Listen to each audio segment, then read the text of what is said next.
ಈ ಜಗತ್ತು ನಮಗೆ ಹಂಗೂ ಮಾತಾಡ್ತದ, ಹಿಂಗೂ ಮಾತಾಡ್ತದ. ಒಂದಿಷ್ಟು ಇಲ್ಲದವ್ರಿಗೆ ಪರಮಾತ್ಮ ನಮಗೆ ಎಷ್ಟು ಕೊಟ್ಟಾನಲ್ಲ, ಒಂದು ಗುಡಿಸಲನ ಇರಲಿ, ಒಂದು ಸಣ್ಣ ಗುಡಿಸಲನ ಇರಲಿ, ಅದರೊಳಗೆ ನಾವು ತೃಪ್ತಿಯಿಂದ ಬದುಕೋದನ್ನು ಕಲಿಬೇಕು. ತೃಪ್ತಿಯಿಂದ ಬದುಕೋದನ್ನು ಕಲಿಬೇಕು.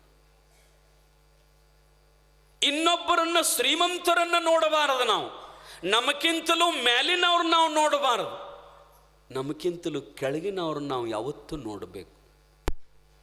ಅವ್ರಿಗೇನೂ ಇಲ್ಲಲ್ಲ, ಅವರಿಗೆ ಪರಮಾತ್ಮ ಏನೂ ಕೊಟ್ಟಿಲ್ಲಲ್ಲ, ನಮಗೆ ಇಷ್ಟರ ಕೊಟ್ಟಾನಲ್ಲ, ಸಾಕಲ್ಲಪ್ಪ ಅಂತ ತಿಳ್ಕೊಂಡು ಅವ್ರಿಗಿಂತಲೂ ನಮ್ಮದು ಚಲೋ ಅನ್ಕೋಬೇಕು ವಿನಃ ಅವರನ್ನು ನೋಡಿ ನಾವು ಇನ್ನೊಬ್ಬರ ಮೇಲೆ ಮಾತ್ಸರ್ಯ ಭಾವದಿಂದ ನಾವು ಎಂದೂ ಇರಬಾರ್ದು, ಎಂದೂ ಇರಬಾರ್ದು. ನಿಮ್ಗೆ ಗೊತ್ತಿರಬೇಕು, ಜಗತ್ತಿನೊಳಗೆ ಒಂದು ಅತೀ ಕರ್ಗ ಇದ್ದದ ವಸ್ತು ಐತಂತ್ರಿ, ಅತೀ ಕಪ್ಪು. ನಿಮ್ಮ ದೃಷ್ಟಿಯೊಳಗೆ ಅತೀ ಕಪ್ಪು ಯಾವುದಕ್ಕಂತೀರಿ? ಅತೀ ಕರ್ಗ. ಅದಕ್ಕಿಂತಲೂ ಕರ್ಗ ಯಾವುದೂ ಇಲ್ಲ. ಯಾವುದಂತೀರಿ? ಕರ್ರ ನಂಗಿರ್ತಾವ, ಕರಿ ಶೀರಿರ್ತಾವ, ಎಲ್ಲ ಇರ್ತಾವ. ಆದ್ರೆ ಬರೆಯವ್ರು ಏನು ಬರೀತಾರಂದ್ರೆ, ಜಗತ್ತಿನೊಳಗೆ ಅತೀ ಕಪ್ಪು ವಸ್ತು, ಅತೀ ಕರ್ಗ ಇದ್ದದ ವಸ್ತು ಅಂತಂದ್ರೆ ಕಾಡಿಗೆ. ಕಣ್ಣಿಗೆ ಹಚ್ತಾರಲ್ರಿ ಕಾಡಿಗೆ, ಸಣ್ಣ ಹುಡುಗರಿಗೆ ಅದು ಹಚ್ತಾರಲ್ಲ, ಕಾಡಿಗೆ. ಆ ಕಾಡಿಗೆಕ್ಕಿಂತಲೂ ಕರ್ಗ ಇದ್ದದ್ದು ಯಾವುದು ಅಂತ ಮತ್ತೊಂದು ಪ್ರಶ್ನೆ ಕೇಳ್ತಾರೆ. ಕಾಡಿಗೆಕ್ಕಿಂತಲೂ ಕರ್ಗ. ಒಬ್ಬ ಹಿಂದಿ ಕವಿ ಕೇಳ್ತಾನಂತ, ಕಾಜಲ್ ಸೇ ಕಾಲ ಕೌನ್ ಹೈ, ಕಾಜಲ್ ಸೇ ಕಾಲ ಕೌನ್ ಹೈ. ಅದಕ್ಕೆ ಉತ್ತರ ಏನು ಬರೀತಾರಂತಂದ್ರೆ, ಅವರೇ ಕಲಂಕ ಹೈ. ಅದಕ್ಕೆ ಕಳಂಕ ಅಂತ ಕರೀತಾರೆ. ಅಂದ್ರೆ ನಾನು ನಿನ್ನೆ ನಿಮಗೆ ಹೇಳ್ತಿದ್ನೆಲ್ಲ ತಾಯಂದಿರ, ಶೀಲ. ಮನುಷ್ಯ ಎಲ್ಲವನ್ನು ಕಳ್ಕೊಂಡ್ರೂ ಚಾರಿತ್ರ್ಯವನ್ನು ಕಳ್ಕೋಬಾರ್ದು. ಎಲ್ಲ ಕಳ್ಕೊಂಡ್ರೂ ನಾವು ಗಳಿಸಬಹುದು, ಏನನ್ನು ಕಳ್ಕೊಂಡ್ರೂ ಮರಳಿ ನಾವು ಪಡಿಬಹುದು. ಅಥವಾ ಒಂದು ಸಾರಿ ನಾವು ನಮ್ಮ ಜೀವನದಲ್ಲಿ ಚಾರಿತ್ರ್ಯವನ್ನು ಕಳ್ಕೊಂಡೀವಿ ಅಂತಂದ್ರೆ, ನಮ್ಮ ಜೀವನದೊಳಗ ನಮ್ಮ ವ್ಯಕ್ತಿತ್ವವನ್ನು ಕಳ್ಕೊಂಡಿವಂತಂದ್ರೆ ಮತ್ತೊಮ್ಮೆ ಅದನ್ನು ಗಳಿಸಲಿಕ್ಕೆ ಎಂದೂ ಆಗೋದಿಲ್ಲ.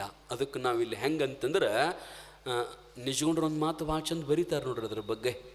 ಏನಂತಂದ್ರೆ, ಪಡೆದ ಅಪವಾದದಿಂ ಮರಣಮಿನ್ನುಂಟೆ. ಮನುಷ್ಯ ಇನ್ನೂ ಸಾಯ್ಬೇಕು ವಿನಃ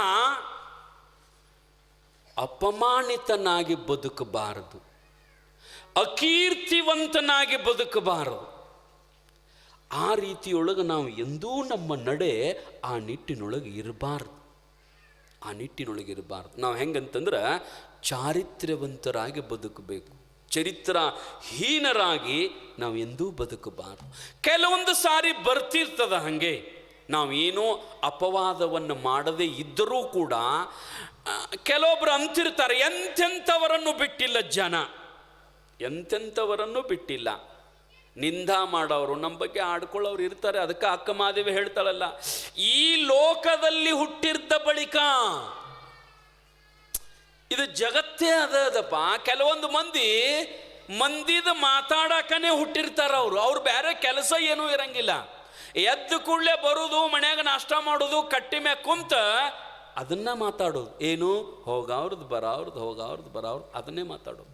ಆದರೆ ಒಂದು ಪಕ್ಕ ತಿಳ್ಕೋರಿ, ನಾವು ಮಂದಿದು ಏನಾದರೂ ಮಾತಾಡಿದ್ವಿ ಅಂದ್ರೆ ಅವ್ರು ಮಾಡಿದ ಪಾಪ ನಮಗೆ ಬರ್ತದ್ರಿ. ಅವ್ವ, ನಿಮ್ಮ ಭಾಷೆಯೊಳಗೆ ಅಂತಿರಲ್ಲ, ಮಾಡಿದವ್ರ ಪಾಪ ಆಡಿದವ್ರ ಬಾಯಾಗ.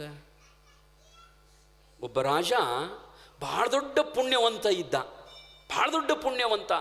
ದಾನ ಧರ್ಮ ಪುಣ್ಯ ಪರೋಪಕಾರ, ಯಾರಿಗಾದರೂ ಒಂದಿಷ್ಟು ಕಡಿಮೆದ ಬಡತನದ ಅಂತಂದ್ರೆ ತನ್ನ ಸೈನಿಕರಿಗೆ ಕೊಟ್ಟು, ಅವ್ರಿಗೆ ಹೋಗಿ ಕೊಟ್ಟು ಬಾರಪ್ಪ, ಅವರಿಗೆ ಸ್ವಲ್ಪ ಬಡತನದ ನೋವದ, ದೇವರು ಕೊಟ್ಟಿಲ್ಲ, ಇದನ್ನು ಓದು ಕೊಟ್ಟು ಬಾ ಅಂತ ಕೊಟ್ಟು ಬರ್ತಿದ್ದ.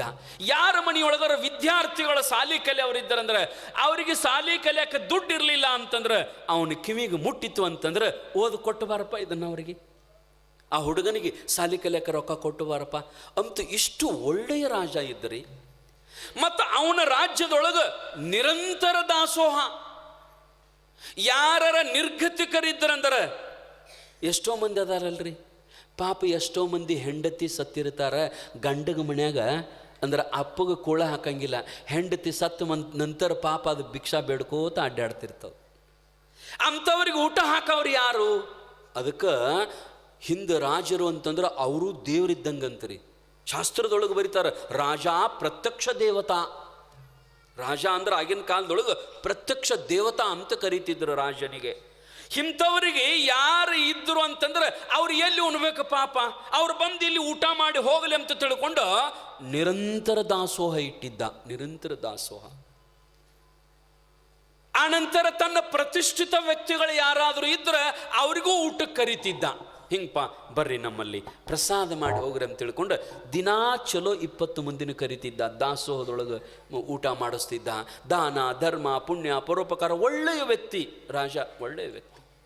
ಅದೊಂದು ಸಾರಿ ಏನಾಗಿತ್ತು ಅಂತಂದ್ರೆ ಅಡಿಗೆ ಮಾಡವ ಅವನ ಲಕ್ಷ್ಯ ತಪ್ಪಿ ಪಾಯಸದೊಳಗೆ ಒಂದು ಹಾವು ಬಿದ್ದು ಸತ್ತಿತ್ತು ರೀ. ಹಾವ ದೊಡ್ಡ ಸರ್ಪ. ಅದು ಅದರೊಳಗೆ ಕುದ್ದು ಕುದ್ದು ಕುದ್ದು ತನ್ನ ಎಲ್ಲ ವಿಷವನ್ನು ಆ ಪಾಯಸದೊಳಗೆ ಬಿದ್ದು ಬಿಟ್ಟಿತ್ತು. ಪಾಯಸದೊಳಗೆ ಅದರೊಳಗೆ ಅವೇನು ಮಾಡ್ತಿದ್ದ ಅಂತಂದ್ರೆ, ಅದು ಎಲ್ಲರದು ಸ್ವಭಾವ ನೋಡ್ರಿ, ಪಾಪ ತಪ್ಪಲ್ಲ. ಸಾಮಾನ್ಯ ಜನರಿಗೆ ಅಲ್ಲಿ ದಾಸೋ ಅನ್ನ ಸಾರ ಹಿಂಗೇನರ ಇಡ್ತಿದ್ದ, ಒಂದಿಟ್ಟು ಕಟಕ ರೊಟ್ಟಿಯೋ ಮತ್ತೇನೋ ಇಡ್ತಿದ್ದ. ಯಾರಾದರೂ ತನ್ನ ಲೆವೆಲ್ದವ್ರು ಬಂದವರು, ರಾಜರ್ ಲೆವೆಲ್ನೊಳವು ಶ್ರೀಮಂತರು ಅಧಿಕಾರಿಗಳು ಬಂದವ್ರಿಗೆ ಒಂದಿಷ್ಟು ಒಳಗಡೆ VIP ಅಂತ ತಿಳ್ಕೊಂಡು ಚಲೋ ಊಟ ಮಾಡಿಸ್ತಿದ್ದ. ಯಾರಿಗೆ VIP ಅಂತಿದ್ದವ್ರಿದ್ದರಲ್ಲ, ಚಲೋ ಊಟ ಮಾಡಿಸ್ತಿದ್ದಲ್ಲ, ಅವ್ರಿಗೆ ಚಲೋ ಮನುಕ ಕಾರಿಕ ಗೋಡಂಬಿ ಬಾದಾಮ್ ಇವನ್ನೆಲ್ಲ ಹಾಕಿ ಪಾಯಸ ಮಾಡಿಸಿದ್ದ. ಗೊತ್ತಿಲ್ಲ ಅದರೊಳಗೆ ಹಾವು ಬಿದ್ದಿತ್ತು, ವಿಷ ಕಕ್ಕಿ ಕಕ್ಕಿ ಅದರೊಳಗೆ ಸತ್ತು ಹೋಗಿಬಿಟ್ಟಿತ್ತು. ಗೊತ್ತಾಗಿಲ್ಲ ಅವನಿಗೆ. ಉಂಡ್ರು ಒಳಗಡೆ ಒಂದು 20 ಮಂದಿ ಇದ್ದರು. ಅದರೊಳಗೆ ಕೆಲವೊಬ್ರು ಏನು ಮಾಡಿದ್ರು ಅಂತಂದ್ರೆ, ಇಲ್ಲ ರೀ ನಮಗೆ ಶುಗರ್ ಅದ, ನಾವು ಸ್ವೀಟ್ ಉಣ್ಣಂಗಿಲ್ಲ ಅಂತ ಕೆಲವೊಬ್ರು ಉಣ್ಲಿಲ್ಲ, ಕೆಲವೊಬ್ರು ಉಂಡ್ರು. ಉಂಡವ್ರೊಳಗೆ ಒಂದು 10 ಮಂದಿ ಸತ್ತು ಬಿಟ್ರಿ ಪಾಪ. ಒಂದು 10 ಮಂದಿ ಸತ್ತು ಬಿಟ್ರು.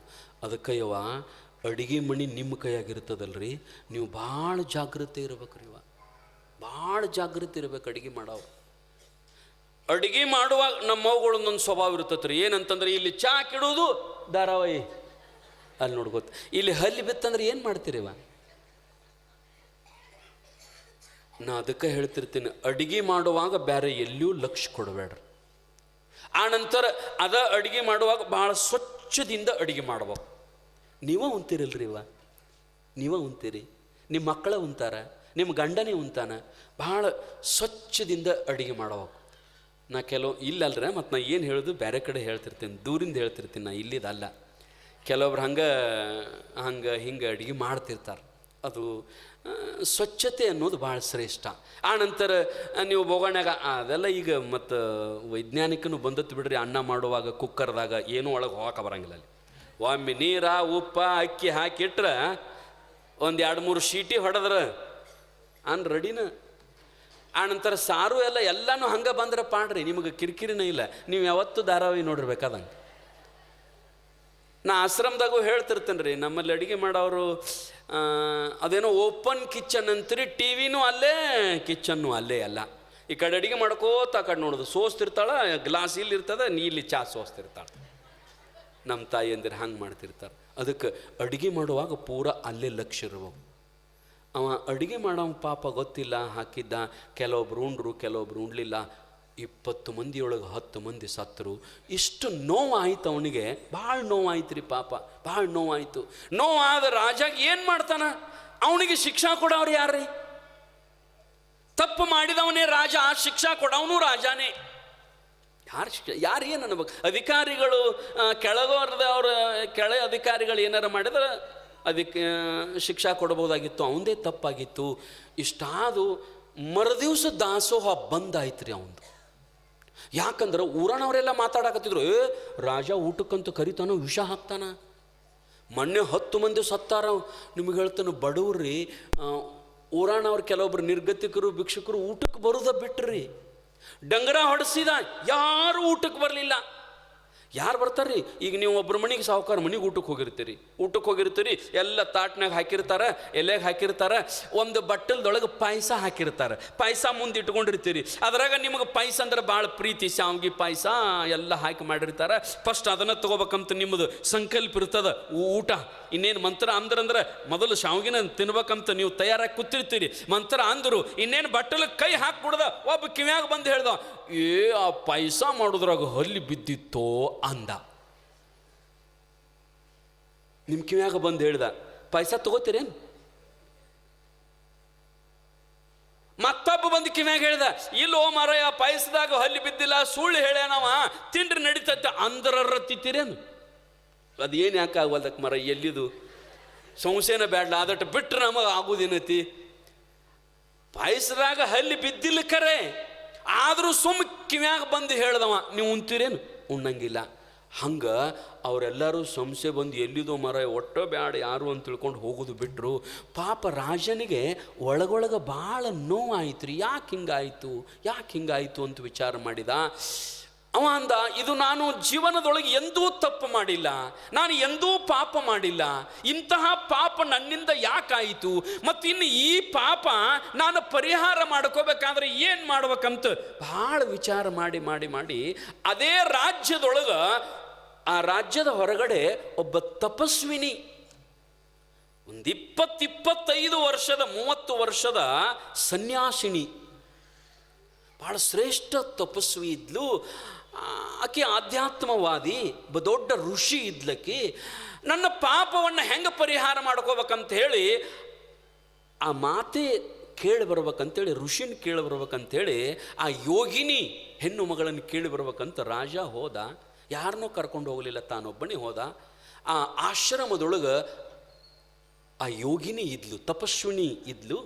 ರಾಜ ಹೋಗಿ ಕುಂತು ನಮಸ್ಕಾರ ಮಾಡಿ ಕುಂತ, ನಂದೊಂದು ಭಾಳ ದೊಡ್ಡ ತಪ್ಪಾಗ್ಯದ ರೀ, ಹಿಂಗೆ ವಿಷ ಹಾಕಿ ಒಂದು 10 ಮಂದಿ ಸತ್ತಿದ್ದಾರೆ, ಬಟ್ ನನಗೇನೂ ಗೊತ್ತಿಲ್ಲ, ಅಡುಗೆ ಅವ ಏನು ಮಾಡ್ಯಾನೋ ಗೊತ್ತಿಲ್ಲ, ಹೆಂಗೋ ಏನು ನನಗೇನು ಗೊತ್ತಿಲ್ಲ, ಮತ್ತು ಹೆಂಗೆ ಮಾಡ್ಬೇಕ್ರಿ, ನನ್ನ ದೊಡ್ಡ ಪಾಪ ಆಗ್ಯದ, ಈ ಪಾಪಕ್ಕೆ ಏನಾದರೂ ಪ್ರಾಯಶ್ಚಿತ್ತದ ಏನು, ನಾ ಹೆಂಗೆ ಮಾಡಿ ಈ ಪಾಪ ಕಳ್ಕೋಬೇಕು ಅಂತಂದಾಗ ಆಕೆ ಅಂದ್ಲು, ನಾನು ಒಂದು 10 ನಿಮಿಷ ಧ್ಯಾನ ಮಾಡ್ತೀನಿ, ಒಂದು 10 ನಿಮಿಷ ಧ್ಯಾನ ಮಾಡ್ತೀನಿ, ಆ ಧ್ಯಾನದಿಂದ ನಂತರ ನಿನಗೆ ಉತ್ತರ ಹೇಳ್ತೀನಿ, ಒಂದಿಷ್ಟು ಕೂತು ಬಿಡು, ಸುಮ್ಮನೆ ಕೂತು ಬಿಡು ಅಂತಂದಳು ಆ ಯೋಗಿನಿ ತಪಸ್ವಿನಿ.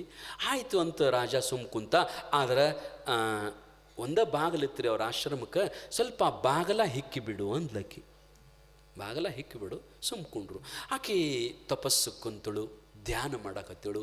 ಯೋಗದೊಳಗೆ ತನ್ನನ್ನು ತಾನು ಮರೆತು ಒಂದು 10 ನಿಮಿಷ 15 ನಿಮಿಷ ಅರ್ಧ ತಾಸು ಧ್ಯಾನ ಮಾಡ್ಕೋತ ಕುಂತಲು.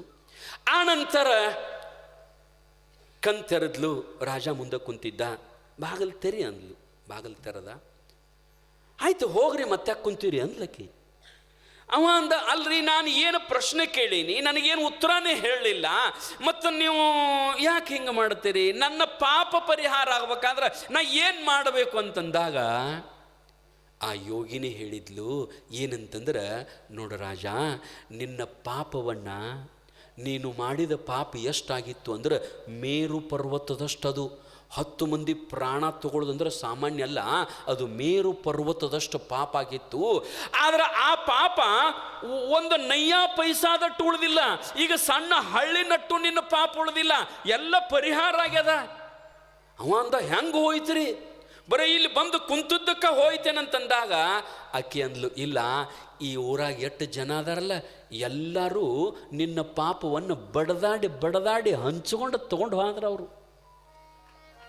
ನೋಡ್ರಿ, ಈ ಊರಿನ ಜನ ಏನದಾರಲ್ಲ, ನೀನು ಮಾಡಿದ ಪಾಪವನ್ನು ಬಡದಾಡಿ ಹಂಚ್ಕೊಂಡು ತಗೊಂಡು ಹೋದ್ರ ಅದನ್ನು. ಹೆಂಗ ಅಂತ ಕೇಳಿದಾಗ ಆ ಯೋಗಿನಿ ಹೇಳಿದ್ಲು, ನೀ ಏನೀಗ ಬಾಗಲ ಹಿಕ್ಕಿದ್ಲೆ 10 ನಿಮಿಷ, ಊರೆಲ್ಲ ಗುಬು ಅನ್ನಕತ್ತಿತ್ತು. ಏನು ರಾಜ ಯೋಗಿನಿ ಎತ್ತಕ್ಕೆ ಹೋಗ್ಯಾನ, ಒಬ್ಬಕ್ಕೆ ಅದಾಳ ಯೋಗಿನಿ, ಇವನು ಒಬ್ಬನೇ ಹೋಗ್ಯಾನ, ಮತ್ತು ಬಾಗಲ ಹಿಕ್ಕೊಂಡಾನ. ನೋಡ್ರಿ, ಇವ್ರು ಯಾರು ನೋಡ್ಯಾರ ಮಾತಾಡೋರು? ಪರಿಸ್ಥಿತಿ ಗೊತ್ತದ ಇವರಿಗೆ? ಇಲ್ಲ, ಏನೂ ಇಲ್ಲ. ಮತ್ತು ನೀ ಕೈಯಾರೆ ವಿಷ ಹಾಕಿ ಏನೂ ಇಲ್ಲ. ಬಿಡಪ್ಪ ಅಡಿಗೆ ಮಾಡವರ ಹಾಕ್ಯಾನೇನು ಅದೂ ಇಲ್ಲ. ಮತ್ತು ಇದು ಪಾಪ ಯಾರಿಗೆ ಹೋಯಿತು ಅಂದ್ರೆ, ಈ ಪಾಪ ಯಾರಿಗೆ ಹೋಯಿತು ಅಂತಂದ್ರೆ, ನೀವೇನೂ ಆರೋಪ ಮಾಡಿಲ್ಲ, ನೀವೇನೂ ತಪ್ಪು ಮಾಡಿಲ್ಲ, ನೀವೇನೂ ಪಾಪ ಮಾಡಿಲ್ಲ. ಈ ನಿಮ್ಮ ಪಾಪವನ್ನ ಪರಮಾತ್ಮ ಯಾರ ಹೆಸರಿಗೆ ಬರಿಬೇಕಂತ ಚಿಂತೆಯಾಗ ಕೂತಿದ್ದ. ಆದ್ರೆ ಒಂದು ಕ್ಷಣಾರ್ಧದೊಳಗ ಈ ಊರಿನ ಜನ ಎಲ್ಲರೂ ಆ ಪಾಪದೊಳಗೆ ಪಾಲುದಾರ ಆಗಿಬಿಟ್ರು, ಅವಂಗ ಉಳಿಲಾರ್ದಂಗೆ ಹೋದ್ರು. ಏನಂತಂದ್ರೆ ಮಾತಾಡಿದ್ದಕ್ಕೆ ಬತ್ರಿ ಇದು. ಅವ್ರ ಬಗ್ಗೆ ನಾವು ಇಲ್ಲಿ ಸಲ್ಲದ ಮಾತಾಡಿದ್ದಕ್ಕೆ ಇದು ಬಂದು ಬಿಟ್ಟಿತ್ತು.